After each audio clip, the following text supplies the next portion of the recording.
factor in your pricing. These are the areas that we have been asking to do work. We are now seeing the government focus on each and every one of them. Whether it's a global regulation and standardizing our standards, whether it's access to capital, we've been hearing about Orange Bond, for example, newer ways to finance, how to raise competitiveness, how to create a level playing field for everybody. And I know the Ministry of Commerce is working very hard with the National Board of Revenue to do this. And, of course, the stabilizing macro situation. We have gone through an extremely turbulent period in our economy, but we are seeing some green shoots. And we are seeing also specific actions. If I just, there's too much information on that slide, but online document submission before ships arrive, very low-hanging fruit. Should have been done a long time ago, already done. Online payment. So in each and every one of these areas, whether it's, I want to thank the BIDA chairman for this. Trade licenses, why every year? Why do we need to wait? Let's have it for 3 years, let's have it 5 years, already done. Long-term actions in terms of export diversification. Let's allow the bonded warehouse system beyond the RMG to other people. So, why Bangladesh and why now? First, resilience is second nature. We are resilient as a culture, we're resilient as a nation, we have to find ways through. That's what we do.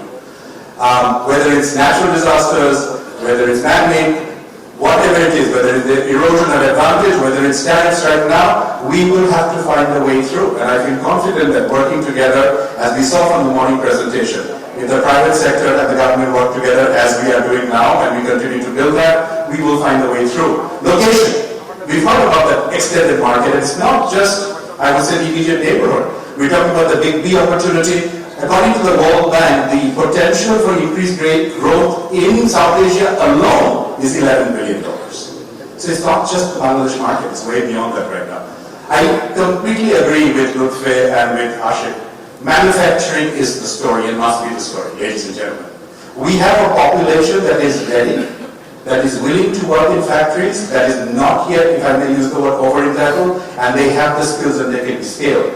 This is the sweet spot for the next 20 years simply because of our age profile. And it's manufacturing across for export, for domestic, as well as for share. The macroeconomic stability, we are seeing some very, very encouraging signs. The improved volumes of payments, the stabilized exchange rates, we're seeing rebuilding foreign reserves, and very important inflation starting to trend down. This affects us everywhere, whether it's the domestic consumption story or the export story. And last but not least, most important for all investors, domestic end, is governance. And this focus on governance and 4 specific areas that we would like to appreciate. The judiciary system reform, we are seeing dedicated commercial courts come up so that the speed of resolution is faster. The public administrative reform, I think the idea that there has to be a service culture in public administration is taking hold. Financial sector reform, and of course, a zero tolerance on corruption. This is what foreign investors want to see. So, my concluding thoughts.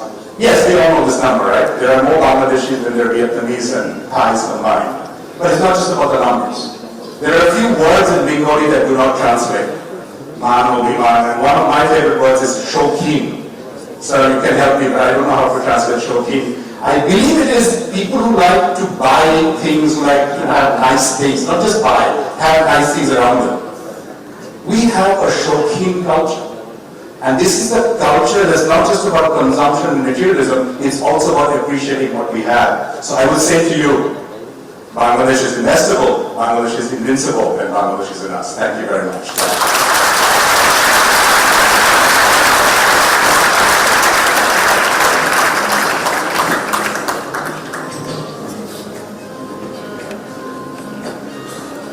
Thank you, Nassim Bhai, and my apologies to you and to the audience for the interruption earlier on.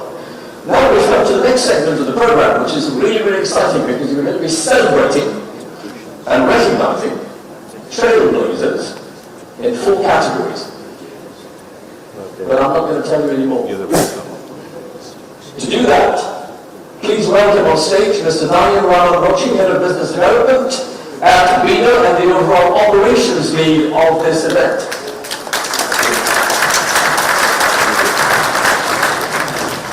Good morning, ladies and gentlemen, and I hope that you are enjoying the Bangladesh Investment Summit so far. As Mr. Siddiqui just mentioned, I will announce you the winners of the first ever Excellence in Investment Awards.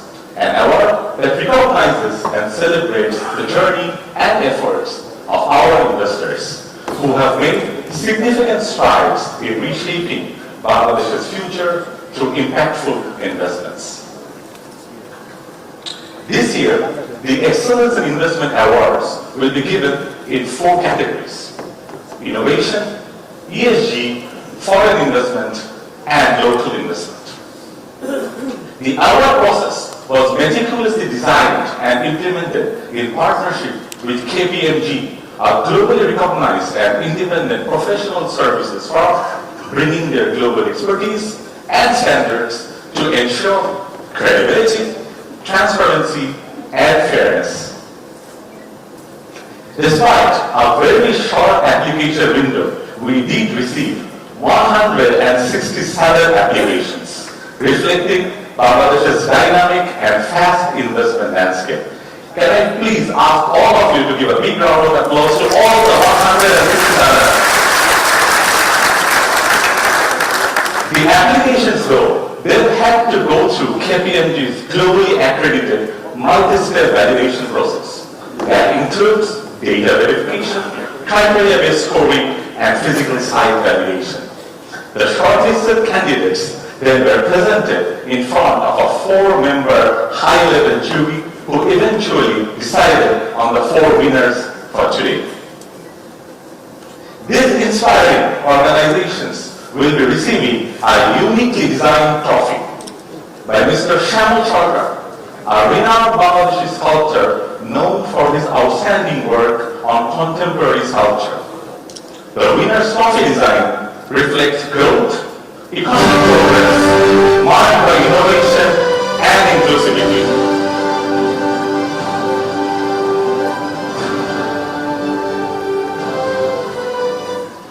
So ladies and gentlemen, are you ready to know who the winners are? Yes. But a small note before I announce. To limit the disruptions in terms of movement, may I kindly request the winners, whenever I announce your name, to gather at the corner on my right side and stand there. I'll call you up on stage later, but if you can kindly just gather when your names are announced, that will actually help all of us. Alright? Having said that, let's start with the innovation category, category number 1. This category recognizes successful early-stage entrepreneurs who have already made transformational inroads into the existing ways of doing business through either innovation or their entrepreneurial spirit. Ladies and gentlemen, the first Excellence in Investment Awards for the innovation category goes to Fabric Labe.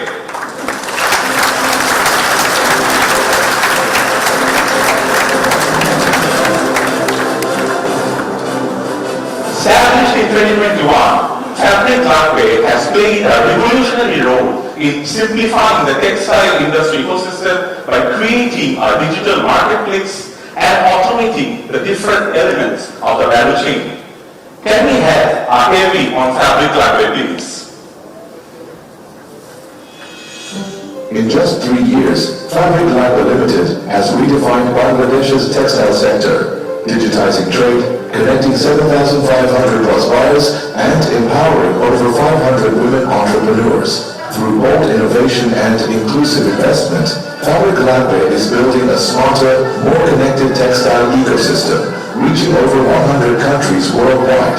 Today in Innovation category, we honor Fabric Labe Limited with the Excellence in Investment Award 2025 for creating an innovative digital marketplace to ease the fabric production, procurement, marketing, distribution, and sales processes. Congratulations, Fabric Labe Limited. Congratulations. Moving on to the second category, ESG.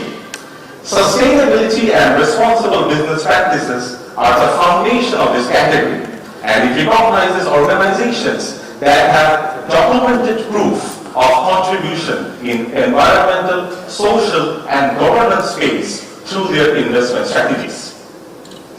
The award for the ESG category goes to Warner.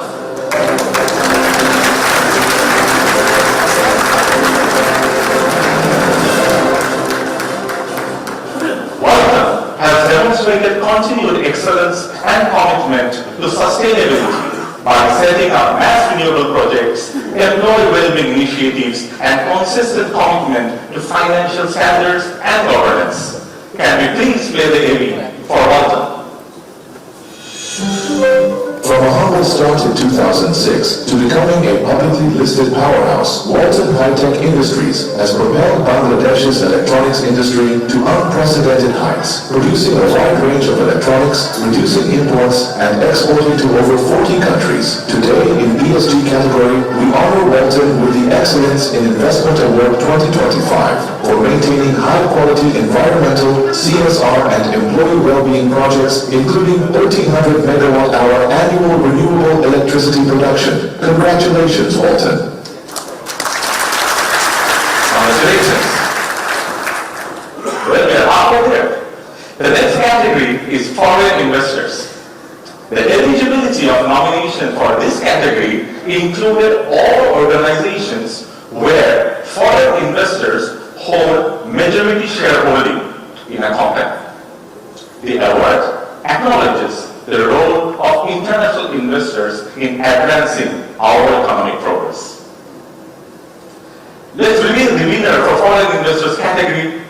The winner is Bikash.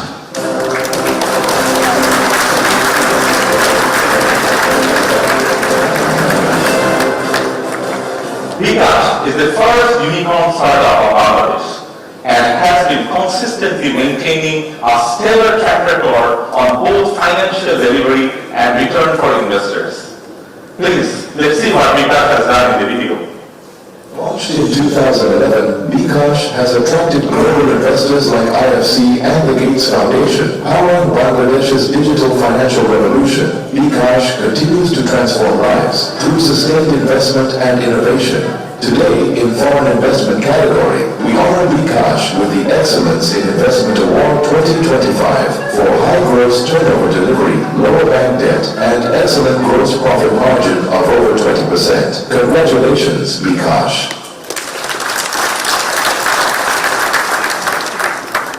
Our last category of the Excellence in Investment Awards is the local investors, awarding local businesses for their outstanding role in driving economic growth, fostering innovation, and creating employment opportunities in the country. Always a big category, the local business one. The winner for the local category is Square Pharmaceuticals.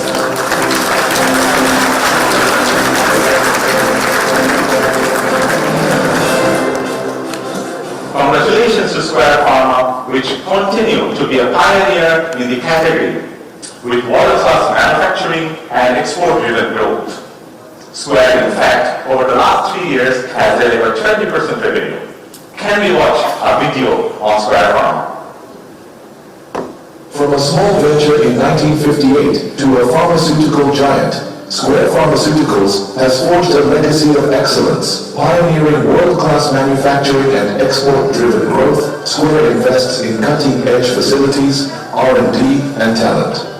Today in local investment category, we honor Square Pharmaceuticals with the Excellence in Investment Award 2025 for long-term investment commitment, average revenue growth of over 17%, and excellent return on capital employed. Congratulations, Square Pharmaceuticals. Congratulations, Square Pharma, and to all 4 winners. Your contribution and inspiring stories will truly leave a legacy in our investment journey. Also, a shout out to all our applicants who participated in this year's Excellence in Investment Awards.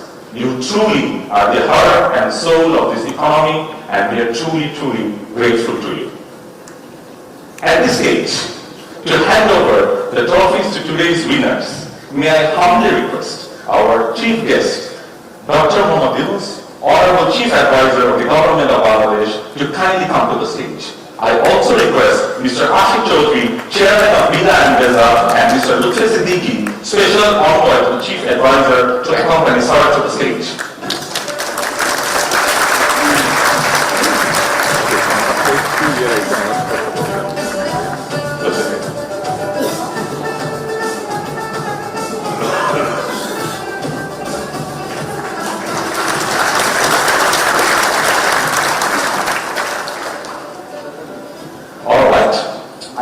request the winners to come onto the stage one by one and collect the awards from the chief guest. First category, innovation. May I call on stage Mr. Mohammad Nazmul Islam, Managing Director, Fabric Library, to come onto the stage.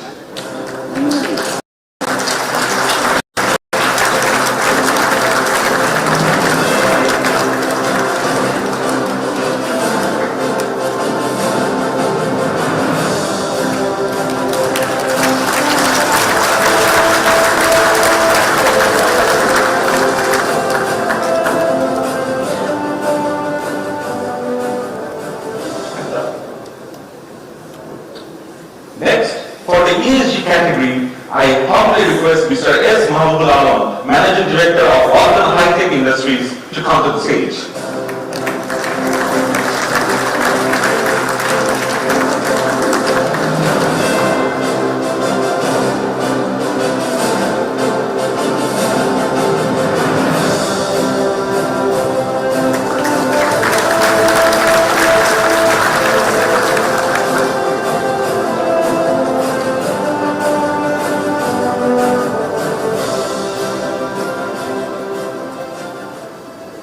Category and for Vikash, we have Mr. Kamal Saiful Khadir, Chief Executive Officer, to receive the award.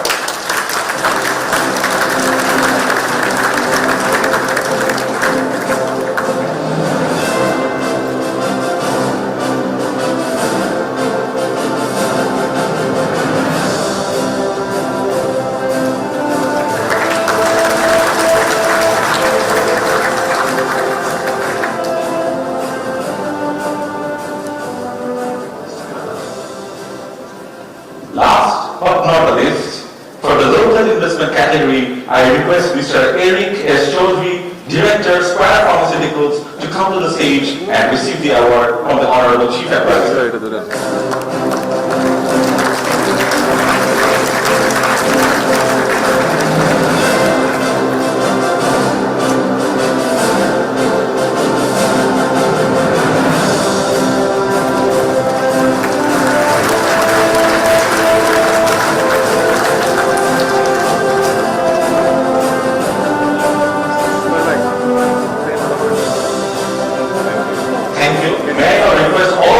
To come onto the center stage to take a group picture.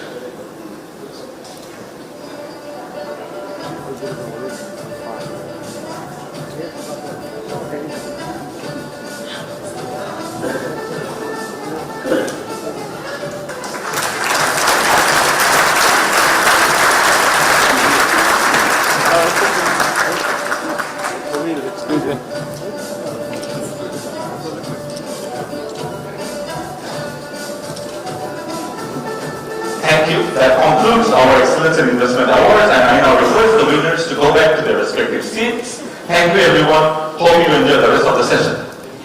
So, just actually, as the four awardees leave the stage, we would ask the Honourable Chief Advisor to please remain with us for just a little bit longer, because we'd like to now invite a surprise reveal, another distinguished honorary in a very special category to the stage. I see him over there now. We need to find a way to bring him up. If you could. Ladies and gentlemen, a round of applause for Mr. Ki Hak Sung, please.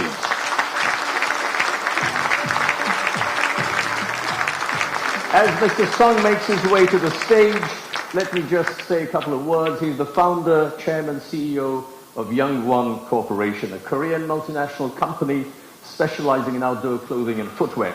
The firm is a global leader with production facilities in multiple countries, not least here in Bangladesh.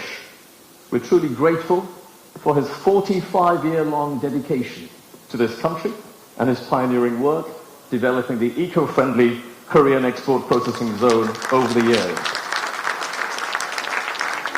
And today, we are delighted to award Mr. Ki Hak Sung an honorary citizenship of Bangladesh.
Do you have a script? Honorable Chief Advisor and advisors and diplomats, my friends, especially friends from Chittagong, and my delegates from Korea, 35 delegates will come along. On behalf of entire Yongwon family of 72,000 in Bangladesh and another 28,000 elsewhere, I am truly honored as well as humbled to have this honorary citizenship. I must say, in one of the venues, I said I'm living from one of my hospital in Korea, Severance Hospital, and Chittagong, shuttling between these two. So I was wishing that I become a citizen of Bangladesh, especially citizen of Chittagong. And it came 5 years earlier than I expected. I thought after 50 years, you would be giving this award to me. Thank you very much, Honorable Advisor. This is more overwhelming honored we are because Chief Advisor Professor Muhammad Yunus is awarding this to me. Thank you very much.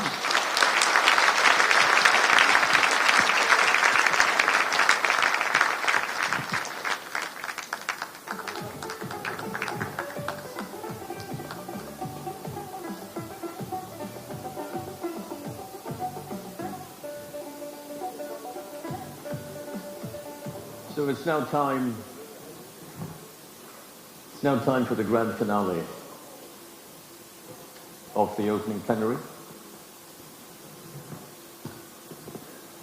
It's time for us to now hear from our chief guest, our chief host, and the Honorable Chief Advisor of the Government of Bangladesh. Ladies and gentlemen, please welcome Nobel Peace Laureate, Professor Muhammad Yunus.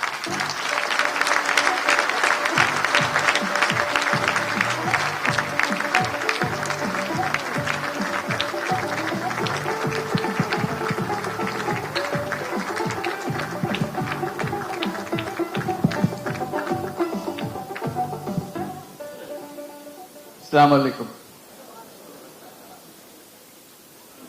It's a very emotional occasion. Seeing through the journey that Bangladesh has gone through.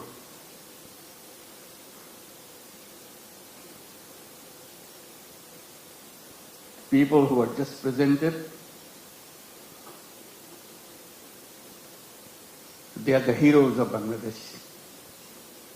Let's give another big applause to them.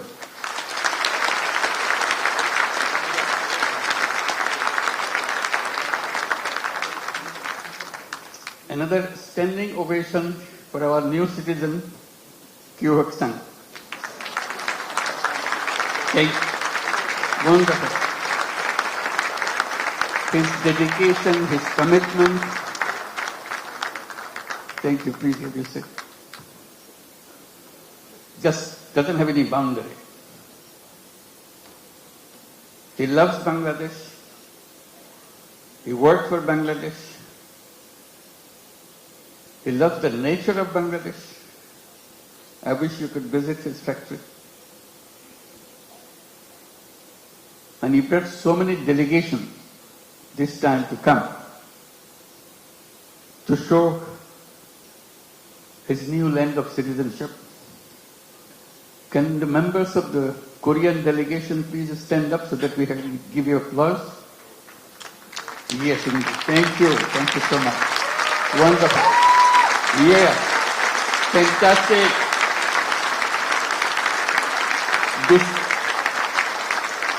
This is your home too. We'll make this home beautiful home. For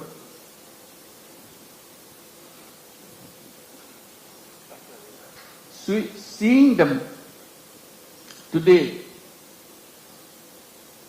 it's a journey that we have made the last 50 plus years. I was just remembering when we became an independent country in 1971. The celebration that we went through and commitment we made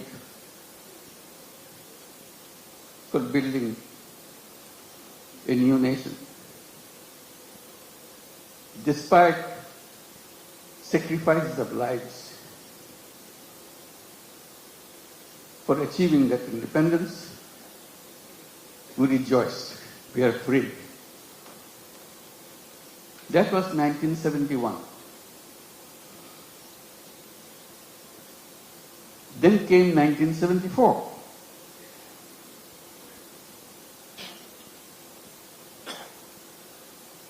Today we are talking about 180 million people.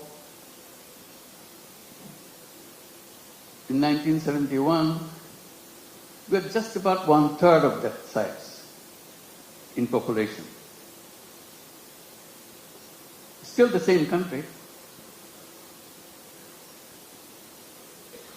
74 is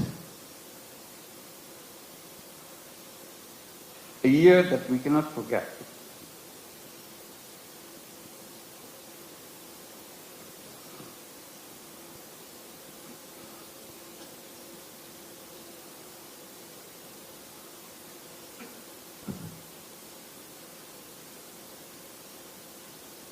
Sorry.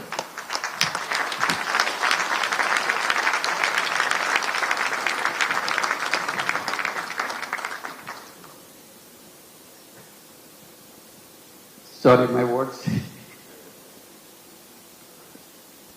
I cannot bring my word. People died of hunger. A famine throughout the country.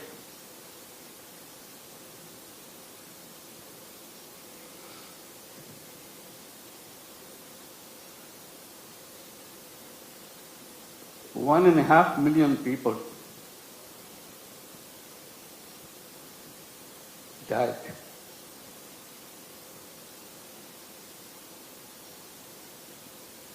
So that was the country we started with.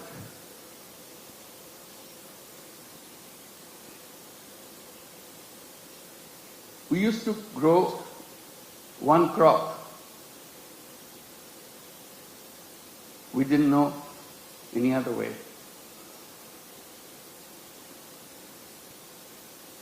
Our population was known as farmers because they have no other profession.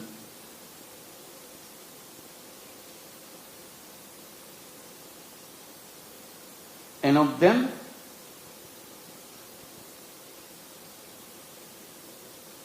three-fourths of the population were landless farmers. They had no land.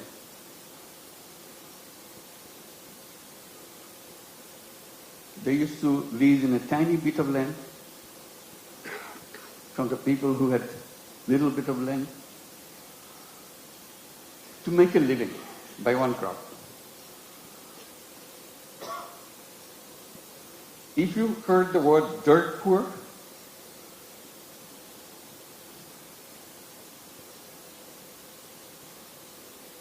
that was Bangladesh. Very difficult life. So if you take that journey from 1974 to 2025, it's an amazing journey. Here we're talking about all these big industries and so on, and inviting you from so many countries to set up more industries. We're talking about the big market, talking about the big, intelligent young population.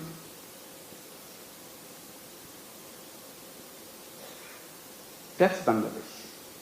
Came a long way in a very short time.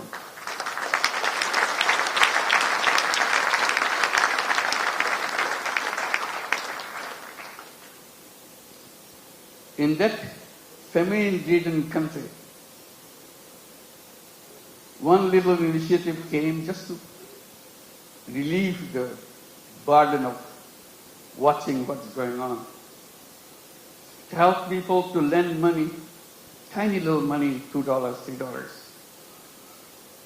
so that they can start a business, focusing particularly, specifically on women. They are the most destitute of all. That became known as microcredit. We created a bank called Grameen Bank. Had no idea what this finally will turn out to be. But it turned out to be a global name.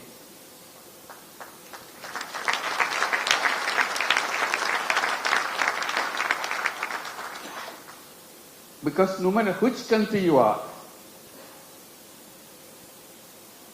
you have little Bangladesh of 1974 inside of you.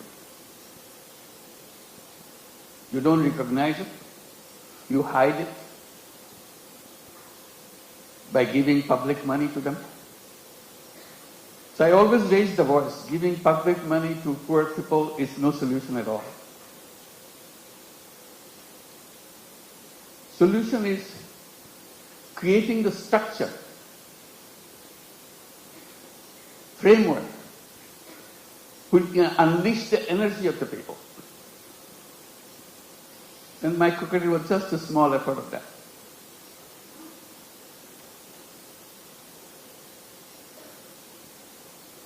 Then a crazy idea came over. When government wanted to issue license for telephone, we had nothing to do with telephone. We didn't have any telephone in the country. Few telephone in the cities. Most of them don't work.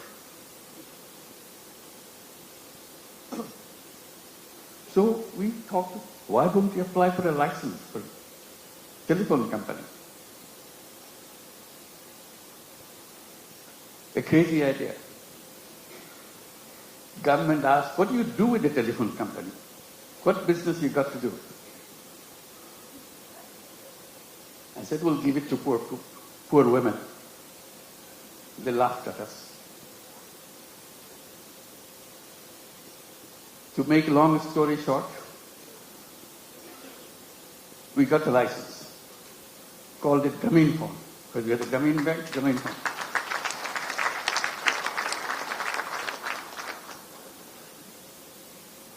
Nobody wants to partner with us because we have no knowledge, nothing. Because if Bangladesh is no place for mobile phone, there's no market for mobile phone. Who wants to be partner? So we knock at every door, international doors. Nobody wants to partner. Finally, someone I personally knew in Norway, who happens to be chairman of Telenor. I explained to him, can you help me? I explained why we want to do this and why we want to bring the phone to the women. He took it seriously. But the company board doesn't agree with him. They said, what? Bangladesh? We never heard a name called Bangladesh. It's a big effort for him. The more board rejects, he comes back again. Explain again. Finally, he got it through. The company assessment was, at the peak of this company, you will have 200,000 user of the mobile phone in the whole country. 200,000. And you cannot make a living on this with this kind of clientele. He told me, I said, you're crazy. It will be at least 10 times more than that. That's the way I could figure. It became the largest telephone company in the country.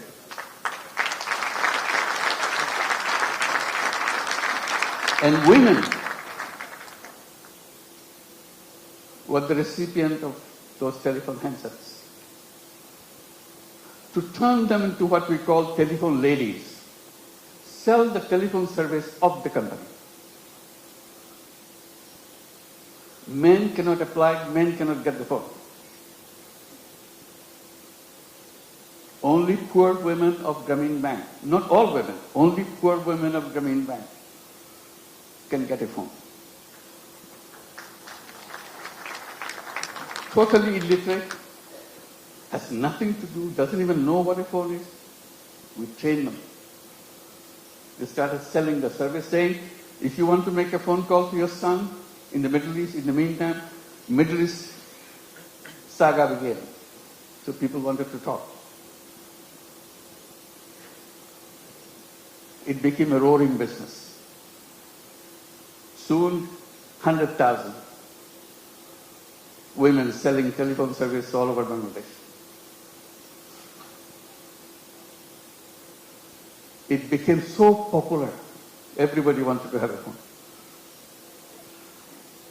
Changed the whole company. At that time, there are other companies coming up around the world. They were focusing on their cities. The newspapers were covering us, not them. It became well known. So they started copying. For the first time, the idea came, phone coverage, some use in the villages. They had never idea, no idea at all.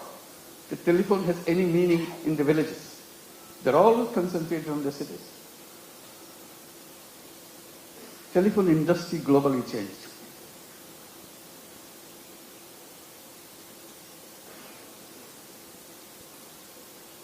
I'm narrating this story a little bit because Bangladesh is a country with crazy ideas to change the world, make things happen.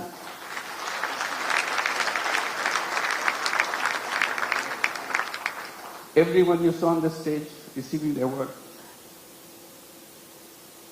has a very powerful, crazy ideas and made them happen. So we invite you to join that crowd. Not only change Bangladesh by your business, change the world.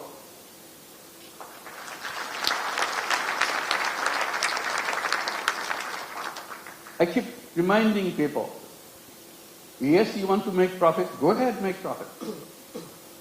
Maximize as much as you can. But you can add a little piece into it. Social purpose. You don't have to get disrupted by that. It's something that you can do, you have fun. Like many of you do already. So if you want to make a business with a purpose, along with the business that we do, Bangladesh is the place.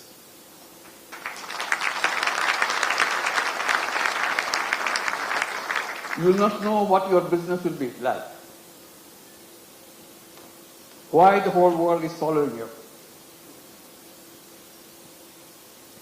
Why suddenly you look back, how did it happen?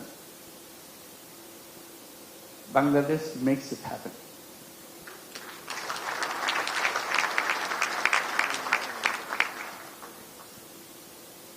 Always people explain how happy you got, you make money, you show their bottom line, fantastic thing.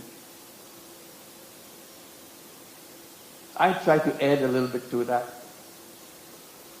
by saying making money is happiness. Definitely, of course.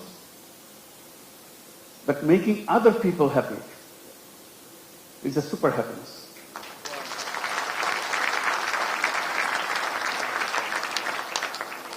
If you have business in Bangladesh, you'll have both happiness and super happiness. That you get extra with no cost. You'll be proud of what you have done. Like the people who stood here felt that. Super happy. Did something which impacted in people's lives. massively. With a country of famine, we're now talking about global entry to the businesses and everything. And at the same time, I'm just pointing out, which has been pointed out already, we don't look at Bangladesh alone. It is only one piece of the economy. We see the whole region, very powerful region, lots of resources. We work together, facilitate each other. It's not the business to grab everything out of you, it's a competition, you grab things. We twist a little bit. We earn money, but earning money together, changing the life of the people together, is a fun, is something that immeasurable. And each of your company can enjoy that super happiness by expanding and reaching out. Reaching out, the impact that you make, you never explored. Just a little opening. That's the magic. Changes the world. We said business can be, is the most powerful mechanism by which you can change the world. But we are trained to focus on some so narrow thing. We miss out the world. We can try, opening a little bit.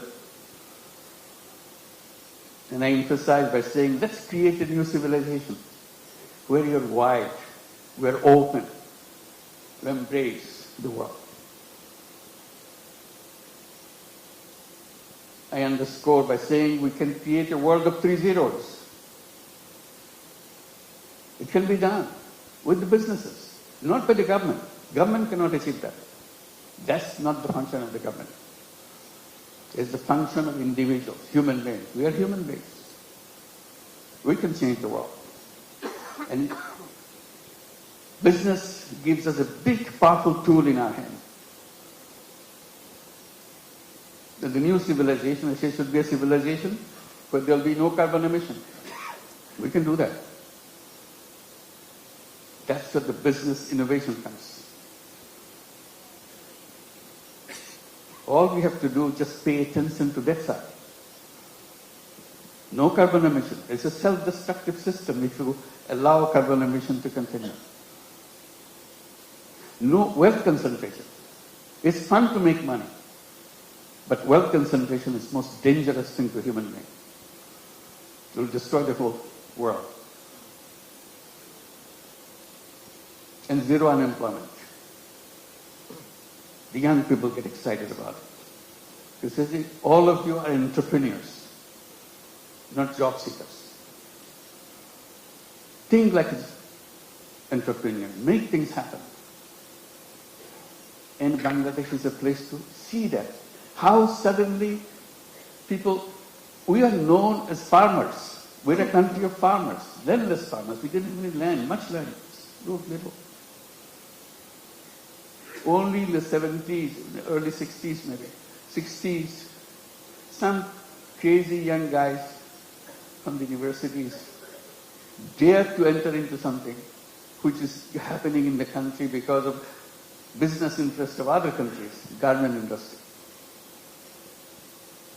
They said, why not us? That was the beginning of the garment industry in Bangladesh, those crazy young guys. All the first generation, some of them are already here, came out of that generation. And now moving into the second generation, you heard Naseem, the second generation entrepreneur. That's our history. In 2 generations, second generation is just the beginning. It's still the first generation going on. Topon is here too, I saw him. Where are you? Second generation, I'm sure. So that's a journey generations. Now, but it's the third generation coming up. Are we prepared for that? That's a challenge to all of us. And we talk about second generation, we have to talk third generation a little bigger. Boys and girls. Somehow, in entrepreneurship, in the past, women left out. We have some, but very few. But women are as creative, as entrepreneurial as anybody else.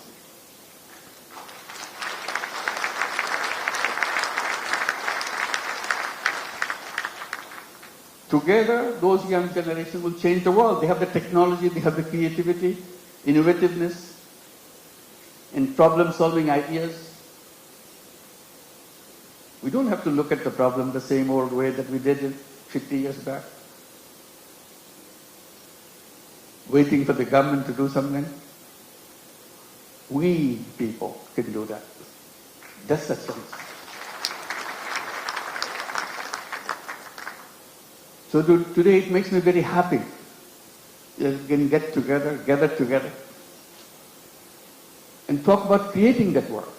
It's not just business in a limited idea, which is good, but you can have another space remains unutilized.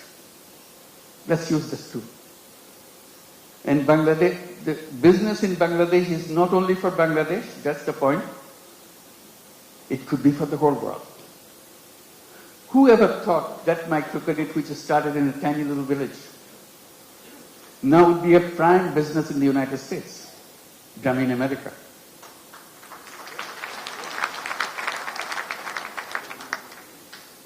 Millions of women take money from Gamin America. Loan size in the American terms, less than $1,000. Imagine needing less than $1,000 in the United States. Such a hassle, such an impossible thing. They get so grateful that somebody gives them. Usually $500, $600. Now the whole Gamin America became annually about $2 billion a year. In the next 4 years, it will be $5 billion a year. It's growing very fast. So little things. In that sense, Bangladesh ground is very fertile. You put a little bit of seed, it becomes global.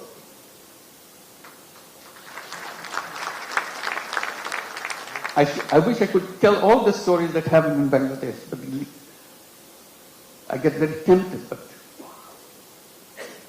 they're all here. Talk to them, find out. And we welcome you to join us with that mission,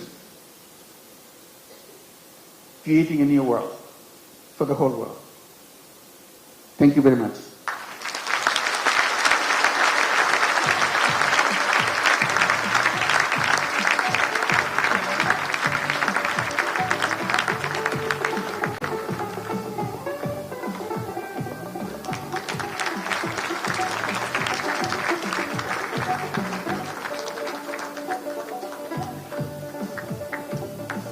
Ladies and gentlemen, requesting everyone to stay seated until